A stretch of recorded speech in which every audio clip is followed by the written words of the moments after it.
우리는 항상 어떤 것을 믿으며 살아갑니다. 믿음 없이 살아가는 사람은 이 땅에 아무도 없습니다.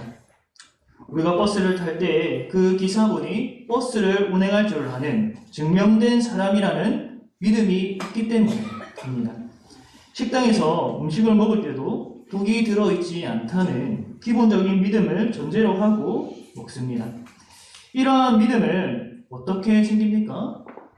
오랜 시간 동안 버스에서 또 그 기사 사람들이 대부분의 시간을 안전하게 운행했기 때문에 믿음이 생깁니다. 식당에서도 오랫동안 먹어도 아무런 탈이 없고 또 맛있는 음식을 계속 제공했기 때문에 믿음이 생깁니다. 일상생활을 영위할 때 누구나 이러한 세상에서 통용되는 보편적인 믿음을 가지고 있습니다. 믿음에 있어서 중요한 건 믿는 사람보다 믿음을 주는 사람입니다. 믿음을 가진 사람보다 믿음을 주는 사람이 훨씬 중요합니다. 믿음을 주는 사람이 누구냐? 이것이 더 중요합니다.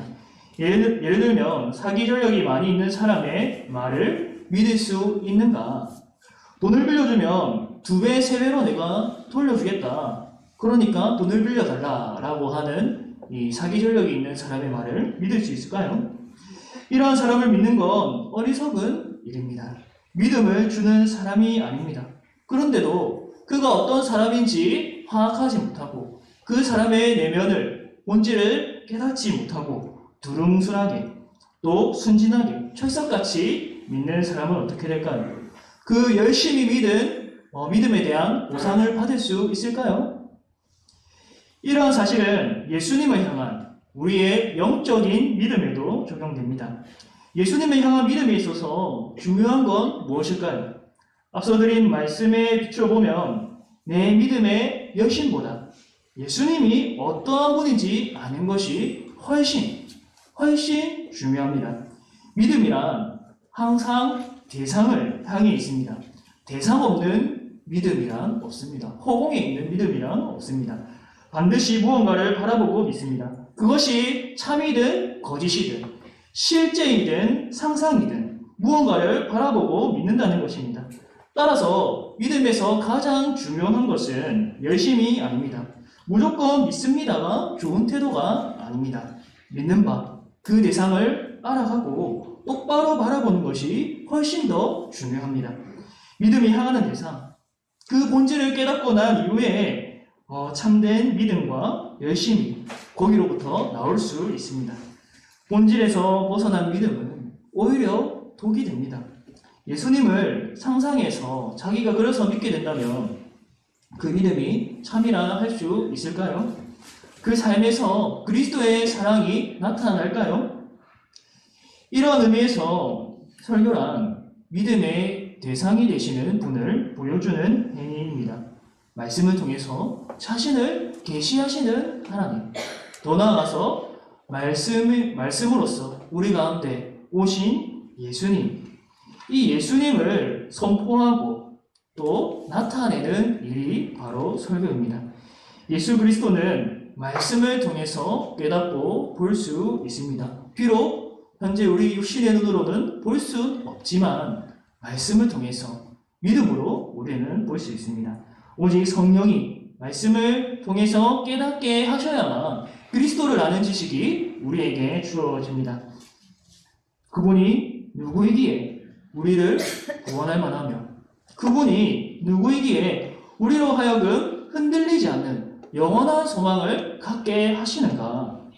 오늘 이 시간 함께 예수 그리스도를 바라보며 참 믿음과 소망을 누리게 되시기를 축복합니다. 오늘 말씀의 첫 번째 요점, 예수님은 미쁘신 분이다. 예수님은 미쁘신 분입니다. 미쁘다라는 말을 쉽게 표현하면 믿었다, 믿음직스럽다 이렇게 말할 수 있습니다. 예를 들면 한 사람이 직장 생활을 하는데 20년 동안 했습니다. 직장 생활하는 동안 지각 한 번도 하지 않고 몸이 아파서 결근한 적도 없습니다. 항상 주어진 일에 최선을 다했고 회사 발전에 이바지했습니다. 회사는 근면성실한 이 사람을 향해서 미쁘다, 믿었다, 믿음직스럽다 라고 칭찬할 수 있습니다.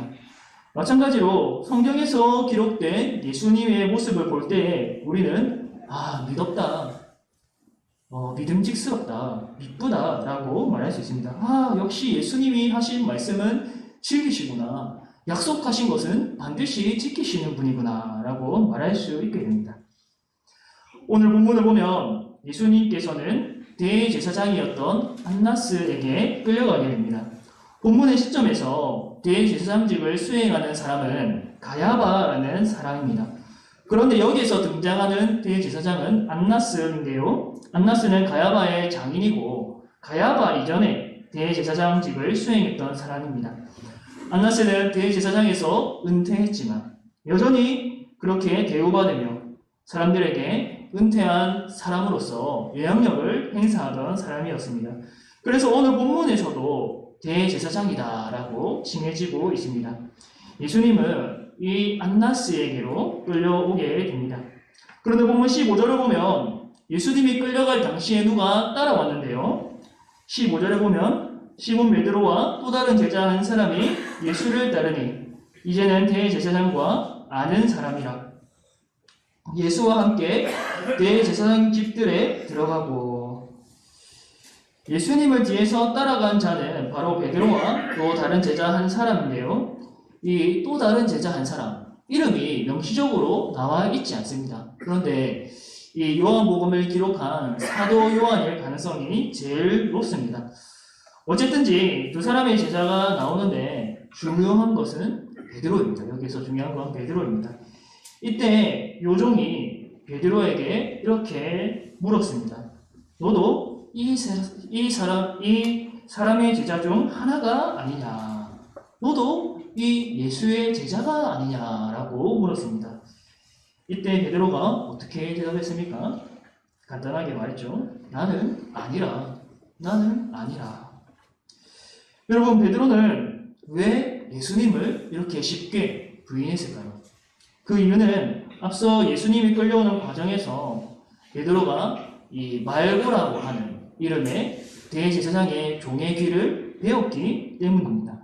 많은 제자들 중에서 오직 자신만이 대제사장의 아랫사람에게 해를 끼쳤습니다. 이 일로 인해서 별것 아닌 요종의 질문에도 지레 겁을 먹고 예수님을 부인했던 것입니다.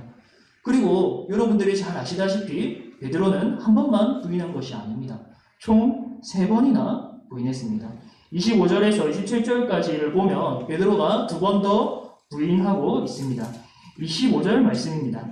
시몬 베드로가 서서 불을 쬐더니 사람들이 묻되 너도 그 제자 중 하나가 아니냐? 베드로가 부인하여 이르되 나는 아니라 하니. 베드로가 첫 번째로 부인한 이후에 사람들 가운데서 아무렇지 않게 불을 쬐고 있었습니다. 첫 번째로 요종 앞에서 예수님을 부인했음에도 불구하고 아무런 이 죄책감도 가지지 않고 자기의 모습을 돌아보지 않고 아무렇지 않게 그냥 불을 쬐고 있었습니다. 얼마나 그가 무감각한지 보여주고 있습니다. 그런데 또 이어서 그 가운데서 불을 쬐는 사람들 가운데서 한 사람이 물었습니다. 너도 그 제자 중 하나가 아니냐? 너도 예수의 제자가 아니냐? 이때도 베드로는 간단하게 나는 아니라 라고 말했습니다. 26절에 보면 또 다른 한 사람이 말하는데요. 놀랍게도 앞서 베드로가 귀를 배웠던 종의 친척인 사람이 이렇게 또 물었습니다. 내가 그 사람과 함께 동산에 있는 것을 내가 보지 아니하였느냐?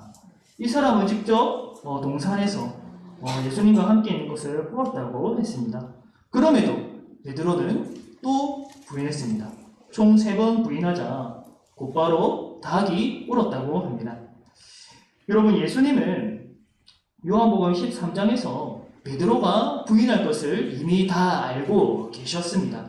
예수님이 이제 잡혀서 끌려가게 되고 제자들을 떠나게 될 것이라는 것을 미리 알려주셨습니다. 그런데 베드로는 어떻게 대답했는지 아십니까?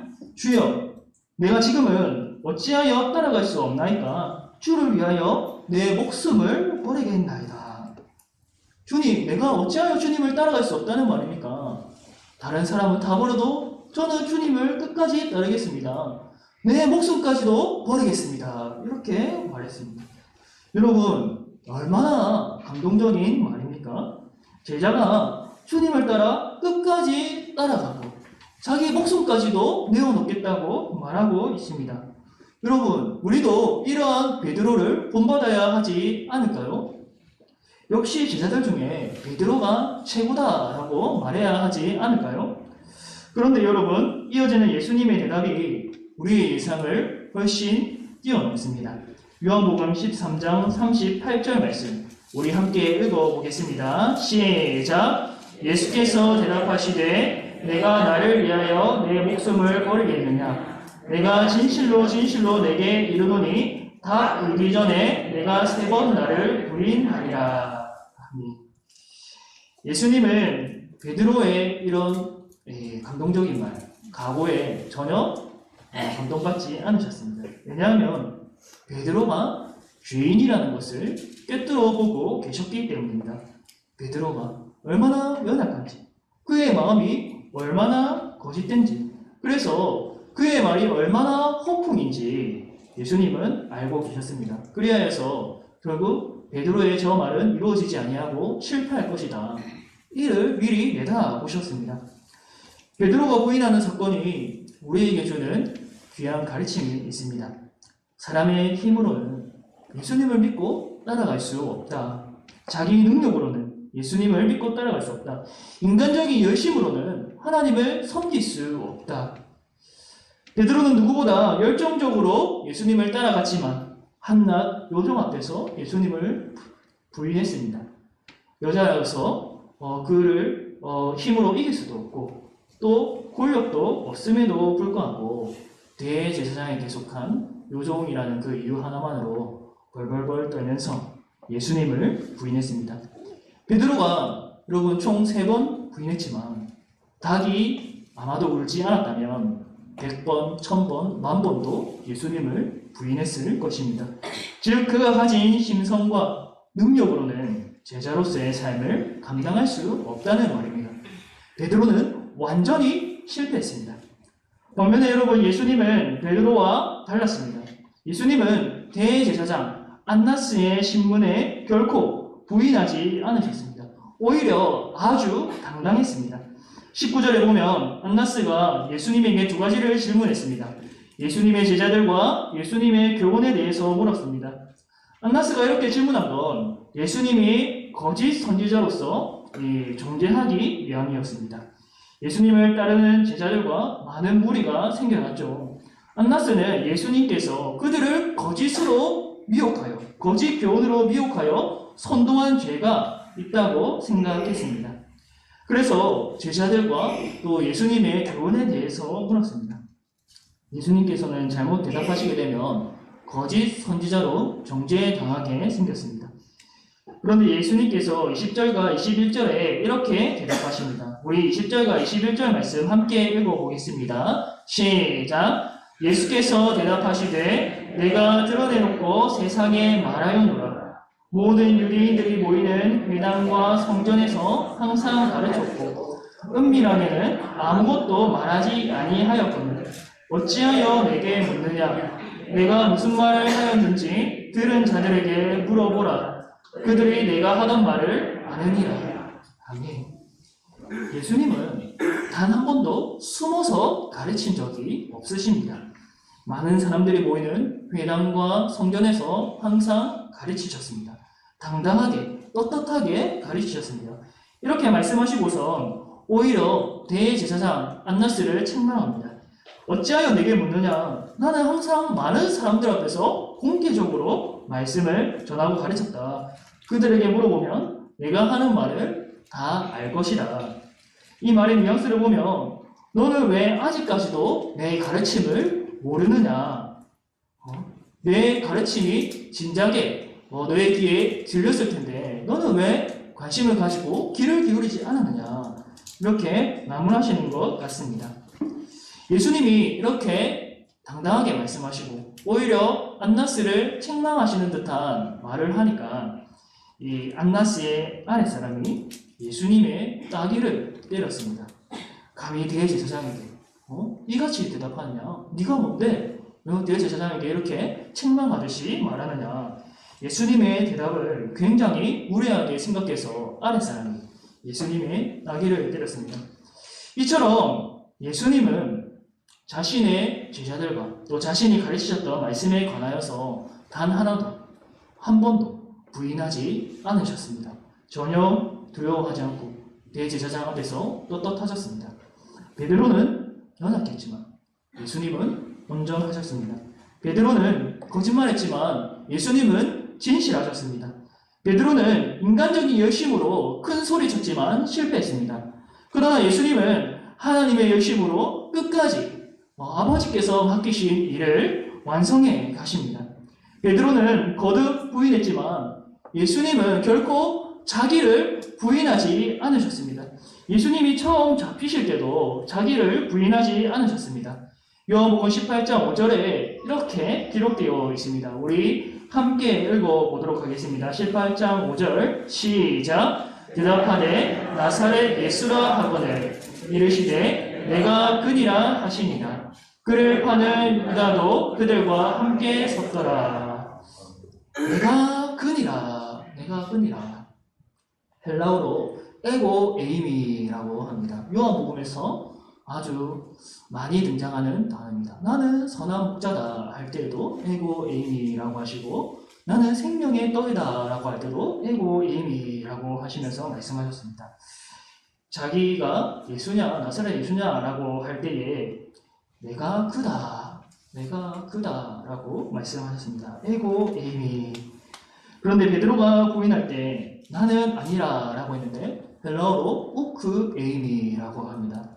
예수님과 베드로가 완전히 비교되는 말입니다. 베드로는 예수님을 완전히 부인하였고 예수님은 그 어떤 상황에서도 어떤 힘 앞에서도 자기를 부인하지 않으셨습니다. 사랑하는 성도 여러분, 예수님과 베드로 중에 누가 이쁘다고 할 수 있겠습니까? 누가 믿을 수 있는 존재입니까? 베드로는 예수님을 따를 때 실패하는 모든 사람의 대표입니다. 베드로와 우리는 본질이 같은 인간입니다. 우리도 우리의 힘과 능력으로 예수님을 믿고 따르려고 한다면 실패할 것입니다. 우리도 만약에 베드로의 입장에 서 있었고 베드로처럼 나의 힘과 나의 능력을 의지했다면 내가 할 수 있다, 나는 능히 예수님을 따라갈 수 있다 라고 자만했다면 반드시 우리도 실패했을 것입니다. 그러나 성령의 힘을 의지하고 주님의 은혜를 의지하여 따라갈 때에는 성공할 수 있습니다. 베드로가 나중에 예수님에게 용서함을 받게 되고 또 그가 성령으로 충만하게 될 때에 비로소 주님께 영광을 돌리며 교회에서 크게 쓰임을 받았습니다. 디모데후서 2장 13절에서 이렇게 말씀합니다. 우리 함께 읽어봅시다. 디모데후서 2장 13절 시작. 우리는 믿음이 없을지라도 주는 항상 믿으시니 자기를 부인하실 수 없으시리라. 아멘. 여러분, 베드로와 함께 우리 모두는 믿을 만한 구석이 없습니다. 하나님 앞에서 믿을 만한 구석이 없습니다. 우리의 힘으로는 예수님을 믿을 수도 없고 따라갈 수도 없고 충성할 수도 없습니다. 그러나 우리 예수님께서는 우리와 달리 죄가 없으시고 의로우셔서 결코 자기를 부인하실 수 없으십니다. 거짓이 없으셔서 그 어떤 힘 앞에서도 권세, 권력 앞에서도 자기를 결코 부인하지 않으십니다. 시편 118편 8절에서 9절에 이렇게 말씀하고 있습니다. 여호와께 피하는 것이 사람을 신뢰하는 것보다 나으며 여호와께 피하는 것이 고관들을 신뢰하는 것보다 낫도다. 아멘. 사랑하는 성도 여러분, 사람에게 너무 지나친 기대를 하고 사람을 의지하거나 믿어서는 안 됩니다. 어느 정도 믿을 수는 있지만 궁극적인 믿음의 대상이 되지를 못합니다. 사람을 신뢰하기보다 하나님을 신뢰하시기를 바랍니다. 그분은 완전하고 의로우시고 진실하셔서 우리를 건져주시기에 부족함이 없으신 분입니다. 두 번째 요점, 마지막 요점은 예수님은 참 대제사장이라는 사실입니다. 공간 복음에서 마태, 마가, 누가에서 베드로의 이 부인하는 사건이 연속적으로 나옵니다. 첫 번째 부인, 두 번째 부인, 세 번째 이렇게 계속 연속으로 나오게 되는데 요한복음에서만 첫 번째 부인하는 부분이 나오다가 중간에 안나스와 예수님의 사건이 갑자기 나옵니다. 그리고 그 다음에 두 번째, 세 번째 베드로가 부인하는 내용이 나옵니다. 이러한 구조는 예수님을 부인한 베드로와 자기를 부인하지 않은 예수님을 더 비교하게 합니다. 더불어서 대제사장 안나스와 또 예수님과의 사건도 누가 진짜 참 대제사장인가, 누가 하나님이 기뻐하시고 인정하시는 대제사장인가 라는 그러한 모습을 우리가 주목할 수 있습니다. 먼저 안나스는 예수님과 그의 교훈에 대하여 관심이 없었습니다. 예수님에 대한 소식이 이미 그의 귀에 들리고도 남았을 텐데 그분을 더 깊이 알아가고자 하지 않았습니다. 예수님을 끌고 오기보다는 자기가 직접 찾아가서 예수님에게 귀를 기울여야 하는데 그러지 않았습니다. 예수님이 참 선지자라면 마땅히 그분에게 귀를 기울였어야 합니다. 하지만 그는 하나님의 뜻을 아는 것보다도 자기 뜻을 이루는 것이 더 중요한 사람이었습니다. 예수님이 하신 말씀을 이해하기보다 그분의 영향력이 굉장하니까 그에 의해서 거짓 선지자라는 죄목을 찾으려고 했습니다. 또한 안나스는 은퇴했지만 대제사장으로서 권력과 부를 누렸습니다. 사람들을 동원하여서 예수님을 체포할 권력이 있었고 종들을 부릴 수 있는 부도 있었습니다. 그러나 그는 예수님의 대답에 아무 말도 하지 못했습니다. 내가 숨어서 얘기하지 않았다. 공개적으로 얘기했다. 어찌하여 내게 묻느냐? 라고 했을 때 아무런 대답을 하지 못했습니다. 대답 대신에 아랫사람이 예수님의 따귀를 때렸습니다. 안나스는 높은 자리에 앉아서 예수님을 판단했고 그가 직접 때린 것은 아니지만 무례하다는 이유로 모욕적인 폭력을 행했습니다. 안나스의 이러한 모습과 달리 예수님은 초라한 옷을 입고 계셨습니다. 대제사장 안나스는 화려한 옷을 입고 있었겠지만 예수님은 초라한 옷을 입고 계셨습니다. 안나스는 높은 자리에서 예수님을 판단했지만 사실상 그보다 더 높고 재판해야 될 분은 예수님이십니다. 판단받아야 할 사람은 안나스입니다. 예수님은 죄가 없으시고 오히려 사람들을 재판해야 될 분이십니다. 그런 분이 안나스에게 합당하지 않은 신문을 받으셨습니다. 바른 말을 했음에도 불구하고 따귀를 맞으셨습니다. 본문에서 나타난 안나스의 모습은 처음 물은 것 외에 별다른 말도 없고 예수님에 대한 대답에서도 아무런 말이 없습니다. 그러나 예수님은 안나스와 그 세력들 앞에서 두려워하지 않고 당당하게 말씀하셨습니다. 예수님은 누구보다 높으신 분이죠. 이 세상에서 그 누구보다 높으신 분입니다. 그러나 그 누구보다 낮은 자리에 와 계셨습니다. 낮은 자리에 오셔서 자기 백성을 위하여서 지금 신문받고 또 자기를 부인하지 않고 계십니다. 안나스는 자신의 뜻을 세웠지만 예수님은 오직 하나님의 뜻과 자기 백성을 위하여서 온갖 위험 앞에서도 자기를 부인하지 않고 당당하게 그 길을 걸어가고 계셨습니다. 성도 여러분, 안나스와 예수님 중에 누가 참된 대제사장입니까? 누가 우리와 하나님 사이를 화목하게 할 수 있는 능력 있는 대제사장입니까? 히브리서 10장 21절에서 22절에 이렇게 말씀합니다. 또 하나님의 집 다스리는 큰 제사장이 계심에 우리가 마음의 뿌림을 받아 악한 양심으로부터 벗어나고 몸은 맑은 물로 씻음을 받았으니 참 마음과 온전한 믿음으로 하나님께 나아가자. 아멘. 하나님의 집에서 다스리는 큰 제사장이 누구입니까? 안나스도 아니요, 가야바도 아니요, 오직 예수님입니다. 예수님의 피가 우리 마음에 뿌려질 때에 우리가 정결하게 됩니다. 구약에서는 동물의 피를 뿌렸지만 신약에서는 예수님의 피를 우리 마음에, 우리 영혼에 뿌리게 됩니다. 동물의 피는 아무런 능력이 없지만 예수님의 피는 우리 마음을 정결하게 하고 깨끗하게 합니다. 예수님을 통해서 우리는 참 마음과 온전한 믿음으로 하나님께 나아갈 수 있습니다. 사랑하는 성도 여러분, 우리는 하나님 앞에 아무도 스스로 설 수 없음을 기억하시기를 바랍니다. 그 누구도 자신의 힘과 능력으로는 주님을 알 수도 없고 깨달을 수도 없고 믿을 수도 없습니다. 자신의 힘으로 섬기는 자들은 베드로처럼 반드시 실패하게 됩니다. 만약 베드로가 자기가 허풍 떤 대로 성공했다면 자기의 능력 있는 모습을 자랑하고 자기 영광을 추구했을 것입니다. 그러나 베드로는 실패했습니다. 그와 동일한 우리도 우리의 힘과 능력으로는 예수님을 능히 섬길 수 없습니다. 주님 말씀에 우리 힘으로는 순종할 수 없습니다. 그러나 예수님은 하나님의 말씀에 온전히 순종하셨습니다. 이 땅에서 우리를 위하여서 능히 순종하셨습니다. 하나님의 뜻을 완전히 이루셨습니다. 우리의 죄를 다 뒤집어 쓰셔서 고난의 길을 걸어가시고 죽으셨을 뿐 아니라 부활하셔서 예수 그리스도가 순종하셔서 얻으신 그 의의 옷을 우리에게 입혀 주십니다.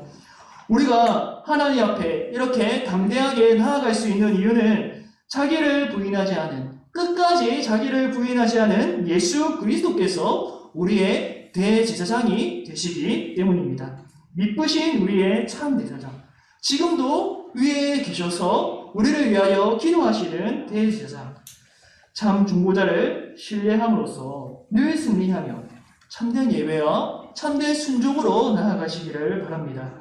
더불어서 삶의 자리에서 그리스도를 고백하시기를 바랍니다. 지난 일주일에 우리의 삶만 돌아보더라도 베드로와 같았던 우리의 모습이 얼마나 많습니까?